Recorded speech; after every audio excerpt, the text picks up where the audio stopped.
Hello दोस्तों, नमस्कार। Success Uttarakhand के इस एजुकेशन प्लेटफॉर्म पर आपका एक बार पुनः स्वागत। तो दोस्तों, मैंने पिछले 2 महीने में यहाँ पर बहुत सारी वीडियोस यहाँ पर अपलोड करी हैं, जिसमें हमने जीके जीएस के मोस्ट इंपॉर्टेंट क्वेश्चंस देखे, आपके वन लाइनर्स देखे, इम्पोर्टेंस आपके संविधान के बारे में हमने यहाँ पर पढ़ा, कॉन्स्टिट्यूशन पढ़ा, उसके सोर्स कहाँ से लिए गए हैं वो हमने पढ़ा, इंपॉर्टेंट आर्टिकल्स हमने यहाँ पर पढ़े, करंट अफेयर्स हमने यहाँ पर पढ़ा और ज्योग्राफी के कुछ महत्वपूर्ण टॉपिक हमने यहाँ पर डिस्कस करें। पशुओं के कुछ एग्रीकल्चर में रिलेटेड हमने पशुओं की कुछ प्रमुख नस्लों के बारे में बात करी। तो आप जाकर हमारे चैनल के प्लेलिस्ट में देख सकते हो। बहुत सारी वीडियोस आपके लिए इंफॉर्मेटिव जो आपके हर एग्ज़ाम में पूछी जाती है वो हमने यहाँ पर अपलोड करी है। तो दोस्तों, आज हम बात करने वाले हैं साइंस के कुछ टॉपिक के बारे में, जिसमें हम बात करेंगे प्रमुख विटामिनों के रासायनिक नाम, विषाणु जनित रोग और कुछ अदर इम्पोर्टेंट टॉपिक। तो बने रहिए हमारे वीडियो में शुरू से लेकर अंत तक। मिलेंगे हम बात करेंगे दोस्तों, पहला टॉपिक हमारा रहेगा विटामिनों के रासायनिक नाम, है ना। तो प्रमुख विटामिनों के रासायनिक नाम हम पढ़ेंगे, जिसमें पहला है विटामिन ए। विटामिन ए का रासायनिक नाम क्या होता है दोस्तों? रेटिनॉल। क्या होता है? रेटिनॉल। और रेटिनॉल की इस विटामिन ए की खोज कब हुई? 1913 में। तो आपको ध्यान रखना है दोस्तों, 1913 में आपका विटामिन ए की खोज हुई और इसका रासायनिक नाम जो आपका है वो है रेटिनॉल। क्या है? रेटिनॉल। तो ये भी आपको दोस्तों ध्यान रखना है। विटामिन बी 1, विटामिन बी के अलग अलग पार्ट्स होते हैं, ठीक है। तो उनके बारे में पढ़ेंगे। विटामिन बी वन का रासायनिक नाम होता है थायमीन। क्या होता है? थायमीन। और इसका खोज हुई आपकी 1910 में। तो ये भी आपको दोस्तों ध्यान रखना है कि विटामिन बी वन का जो रासायनिक नाम है वो क्या है? थायमीन है। और विटामिन बी वन की खोज कब हुई है? 1910 में आपकी क्या है? विटामिन बी वन की खोज हुई है। अगला हमारा विटामिन बी 2। अब विटामिन बी 2 का रासायनिक नाम क्या है? राइबोफ्लेविन। क्या है? राइबोफ्लेविन आपका विटामिन बी 2 का नाम है और इसकी खोज हुई है आपकी 1920 में। आप यहाँ पर देख सकते हो, मैंने खोज भी और रासायनिक नाम दोनों साथ में लिखे हैं, तो आप यहाँ पर देख सकते हो याद करने के लिए। राइबोफ्लेविन आपकी क्या है? विटामिन बी 2 का रासायनिक नाम है राइबोफ्लेविन और इसकी खोज हुई 1920 में। विटामिन बी 3 का रासायनिक नाम है नियासिन। क्या है? नियासिन आपका विटामिन बी 3 का नाम है और इसकी खोज हुई है 1939 में। कब हुई है? 1939 में आपका विटामिन बी 3 की खोज हुई है। तो दोस्तों, दोनों चीज़ें आपको ध्यान रखना है, आपसे क्वेश्चन बन सकता है। तो विटामिन बी 3 का रासायनिक नाम है आपका नियासिन और इसकी खोज हुई है 1939 में। विटामिन बी 5 का रासायनिक नाम है पेंटाथाइनिक एसिड। क्या है? Pantothenic acid. इसकी खोज हुई है 1931 में। कब हुई है? 1931 में आपकी क्या हुई है? विटामिन बी 5 की खोज हुई है। तो विटामिन बी 5 का रासायनिक नाम क्या है? Pantothenic acid. क्या है? Pantothenic acid.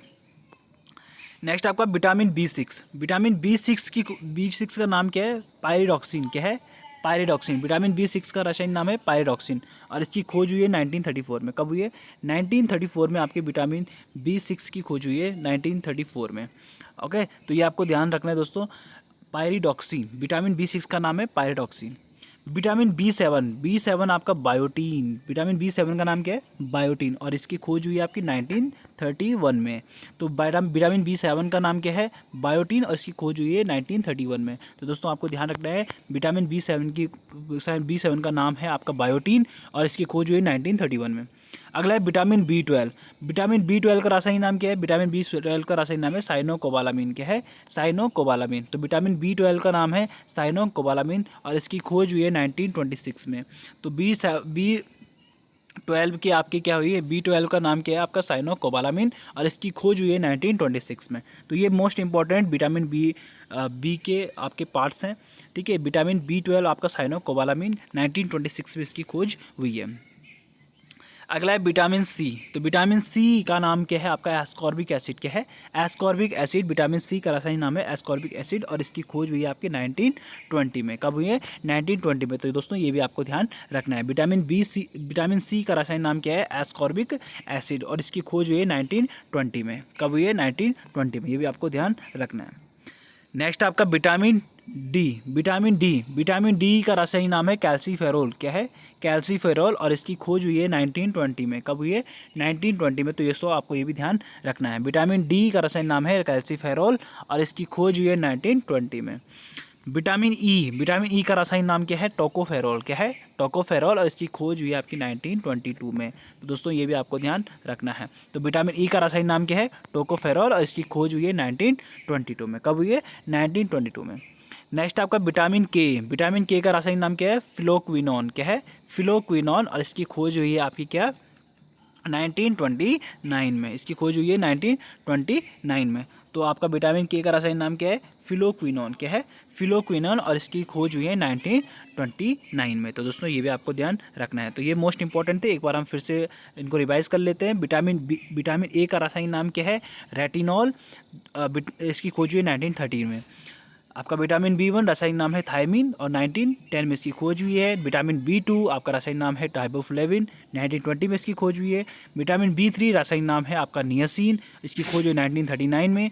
विटामिन B5 का रासायनिक नाम है आपका पेंटाथेनिक एसिड, इसकी खोज हुई 1931 में। विटामिन B6 का रासायनिक नाम है आपका पायरोडॉक्सिन, इसकी खोज हुई 1934 में। विटामिन B7 का रासायनिक नाम है आपका बायोटीन, इसकी खोज हुई 1931 में। विटामिन B12 का रासायनिक नाम है आपका साइनोकोबालामीन, इसकी खोज हुई 1926 में। विटामिन C का रासायनिक नाम है आपका एस्कॉर्बिक एसिड, इसकी खोज हुई 1920 में। विटामिन D का रासायनिक नाम है आपका कैल्सीफेरोल, इसकी खोज हुई 1920 में। विटामिन E का रासायनिक नाम है आपका टोकोफेरोल, इसकी खोज हुई 1922 में। विटामिन K का रासायनिक नाम है आपका फिलोक्विनोन, जिसकी खोज हुई 1929 में। ये तो थे दोस्तों विटामिन्स के नाम, विटामिन्स के रासायनिक नाम। और अब हम देखते हैं कि फलों में कुछ रसायन हमारे पाए जाते हैं, केमिकल्स। वो कौन कौन से केमिकल्स होते हैं और कौन कौन से हमारे वर्णक होते हैं। ठीक है, किस फल में कौन सा रसायन आपका पाया जाता है, अब जिसकी वजह से उसका क्या होता है, कलर चेंज होते हैं या उसका स्वाद में हमें क्या होता है, थोड़ा चेंजेस देखने को मिलता है। तो कौन कौन से केमिकल उसमें पाए जाते हैं। तो टमाटर की बात करें दोस्तों, टमाटर का जो लाल रंग होता है वो किसकी वजह से होता है? आपका लाइकोपीन की वजह से। क्या होता है? लाइकोपीन की वजह से आपका टमाटर का लाल रंग होता है। इसमें आपको एक और याद रखना है, ऑक्जेलिक एसिड। क्या है? Oxalic acid. तो ऑक्जेलिक एसिड जो होता है इसमें टमाटर में पाया जाता है, जिसकी वजह से उसका खट्टापन होता है ऑक्जेलिक एसिड की वजह से। ठीक है, तो टमाटर में कौन सा ऑक्जेलिक एसिड पाया जाता है। और इसका जो लाल रंग होता है वो किसकी वजह से होता है? लाइकोपीन की वजह से होता है। क्या होता है? लाइकोपीन की वजह से आपका इसका लाल रंग होता है टमाटर का। आंवले में कसेलापन किसकी वजह से आता है? आंवले में कसेलापन आता है टैनिन की वजह से। ठीक है, तो इसमें कौन सा केमिकल्स पाया जाता है? टैनिन इसमें पाया जाता है। आंवले में कौन सा केमिकल पाया जाता है? टैनिन। बादाम में कड़वाहट किस चीज़ से आती है? बादाम में कड़वाहट किसकी वजह से आती है? एमाइलेडिन की वजह से। किसकी वजह से? एमाइलेडिन केमिकल की वजह से आपकी क्या होती है? बादाम में कड़वाहट आती है। तो आपसे क्वेश्चन किससे बन सकता है दोस्तों? अक्सर ये क्वेश्चन बनता है, टमाटर का लाल रंग किसकी वजह से होता है। तो ये बहुत बार क्वेश्चन पूछा गया, मोस्ट इंपॉर्टेंट क्वेश्चन है। क्या है? मोस्ट इंपॉर्टेंट क्वेश्चन है, टमाटर का लाल रंग किसकी वजह से होता है। तो टमाटर का लाल रंग होता है लाइकोपीन की वजह से। आंवले में कसेलापन किसकी वजह से होता है? टैनिन। दोस्तों मैंने यहाँ पे सिर्फ वही लिखी है जो आपके एग्ज़ाम के पॉइंट ऑफ व्यू से बहुत ज़्यादा इंपॉर्टेंट है, जो PYQ समय प्रीवियस ईयर क्वेश्चंस पे पूछे गए हैं, उन्हीं के बारे में हम यहाँ पर डिस्कस कर रहे हैं। ठीक है, वही क्वेश्चंस मैंने यहाँ पर लेकर आया हूँ। ये क्वेश्चंस कहीं भी कभी ना कभी किसी न किसी एग्जाम में पूछे गए हैं। आंवले में कसेलापन टैनिन की वजह से आता है। बादाम में कड़वाहट आती है एमाइलेडिन की वजह से। क्या होता है? एमाइलेडिन की वजह से। हम इनके बारे में डीप पढ़ेंगे दोस्तों, बहुत अच्छे से पढ़ेंगे बायो जब हम स्टार्ट करेंगे।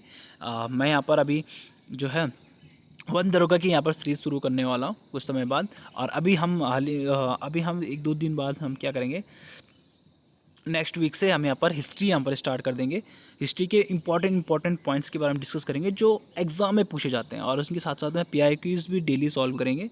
तो बहुत ज़्यादा इंपॉर्टेंट जो पॉइंट्स होंगे उन्हीं के बारे में डिस्कस करेंगे जो एग्ज़ाम में पूछे जाते हैं। देखो पढ़ेंगे हम वही जो एग्ज़ाम के लिए ज़रूरी होगा, जिससे सिलेक्शन होगा। ठीक है दोस्तों, तो कोई दिक्कत नहीं है, आप अच्छे से पढ़िए, हमारे चैनल में बने रहिए, ज़्यादा से ज़्यादा हमारे वीडियोज़ को शेयर कीजिए और सब्सक्राइब कीजिए हमारे चैनल को, बेल आइकन को ज़रूर दबाइएगा ताकि जो भी वीडियो मैं अपलोड करूँगा वो नोटिफिकेशन आपके पास जल्दी से मिलता रहे। तो बढ़ते हैं अपने वीडियो की तरफ, देखते हैं पपीते में पीला रंग किसकी वजह से होता है। तो पपीते में पीला रंग होता है कैरिक्जेंथिन की वजह से। क्या होता है? कैरिक्जेंथिन की वजह से पपीते का पीला रंग होता है। मिर्च में चरपराहट किसकी वजह से होती है? कैप्सिन की वजह से होता है। क्या होता है? कैप्सिसिन की वजह से होता है आपका मिर्च में चरपराहट। मिर्ची लगती है ना, तो वो मिर्ची क्यों लगती है? आपका कैप्सिसिन की वजह से लगती है। ठीक है, तो उसमें मिर्च में क्या पाया जाता है? कैप्सिसिन पाया जाता है, जिसकी वजह से क्या होता है? हमें मिर्ची लगती है। खीरे में कड़वाहट किसी वजह से आती है? कुकुरबिटेसिन की वजह से। किसकी वजह से? कुकुरबिटेसिन की वजह से आपके खीरे में क्या आती है? कड़वाहट आती है। तो खीरे में क्या होता है? कुछ खीरे क्या होते हैं?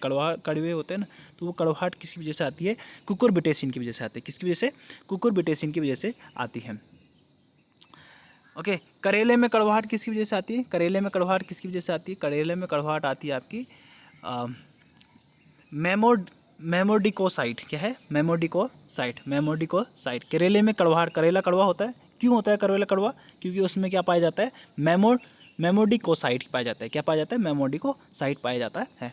प्याज में लाल रंग किसकी वजह से आता है? देखो प्याज क्या होता है, लाल रंग का होता है ना प्याज, तो उसमें लाल रंग किसकी वजह से आता है? तो आता है एंथोसाइनिन की वजह से। किसकी वजह से?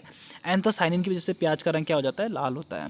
आगे से जो उसका छिलका होता है वो क्या होता है? लाल होता है ना। तो प्याज में लाल रंग किसकी वजह से आता है? एंथोसाइनिन की वजह से। प्याज में पीला रंग किसकी वजह से आता है? क्वेरासिटीन की वजह से। क्या होता है? क्वेरासिटीन की वजह से आपका क्या होता है? प्याज में पीला रंग आता है।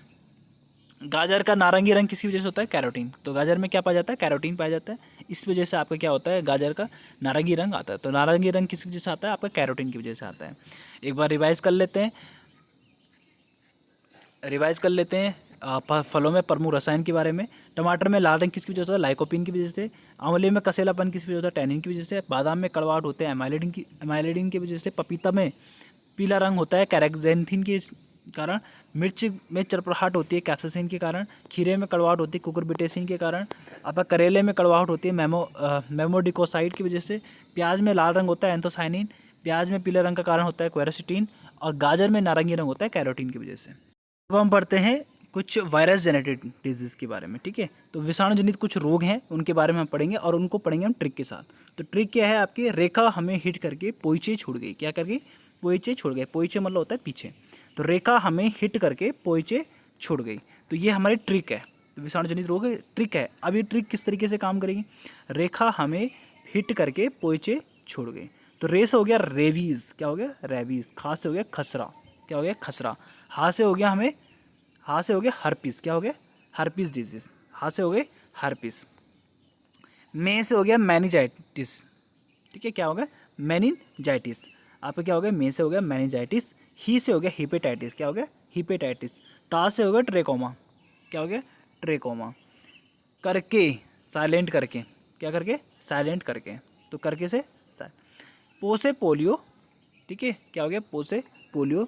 ए से हो गया आपका एड्स। क्या हो गया? ए से हो गया एड्स। चे से हो गया पोइचे लिखा ना, पोलियो, एड्स और चेचक। ठीक है, छो से हो गया छोटी माता। क्या हो गए? छोटी माता। छोटी माता भी आपका क्या होता है? वायरस जेनेटेड रोग होता है, जिसको हम क्या बोलते हैं? दादरा। ठीक है, तो छो से हो गया छोटी माता। डा से हो गया डेंगू ज्वर। ठीक है, डेंगू बुखार जो आता है वो भी वायरस जेनेटेड होता है। चोट गई। गा से हो गया गलसूद। क्या हो गया? गलसूद। और ई से हो गया इन्फ्लुएंजा। क्या हो गया? इन्फ्लुएंजा। क्या हो गया? इन्फ्लुएंजा।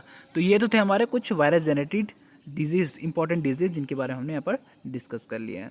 तो एक बार हम रिवाइज कर लेते हैं। रेखा हमें हिट करके पोइचे छोड़ गई। तो रेबीज़, रे से हो गया रेबीज़। खा से खसरा। हा से हर्पिस। ठीक है, मैनेजाइटिस, हिपेटाइटिस, ट्रेकोमा, करके साइलेंट आपका पोलियो, एड्स, चेचक, छोटी माता, डेंगू ज्वर, गलसूद और इन्फ्लुएंजा। तो ये तो हमारे कुछ इंपॉर्टेंट वायरस जेनेटेड डिजीज़ जो कि आपको एग्जाम में ध्यान रखना है। तो आपसे यही पूछा जाता है कि निम्न में से कौन सा विषाणु जनित रोग है। तो आपको ध्यान रखना है रेखा हमें हिट करके पोइचे छोड़ गए। तो आपको ये ट्रिक याद रखनी है, और ये आपको ध्यान रखना है। रे से रेवीज़। खा से खसरा। हा से आपका हो गया हर्पीज़। ठीक है, आपका में से हो गया मैनिजाइटिस। ही से हो गया हिपेटाइटिस। टा से हो गया ट्रेकोमा। पो से हो गया पोलियो।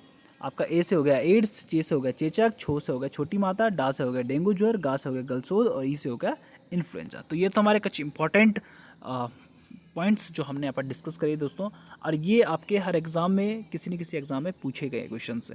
ठीक है, तो इनमें से ही आपके क्वेश्चंस बनते हैं। तो ये मोस्ट इंपॉर्टेंट है, क्योंकि अक्सर ये क्वेश्चन में बनता है। तो दोस्तों मिलेंगे आपको नए टॉपिक के साथ, तब तक के लिए धन्यवाद।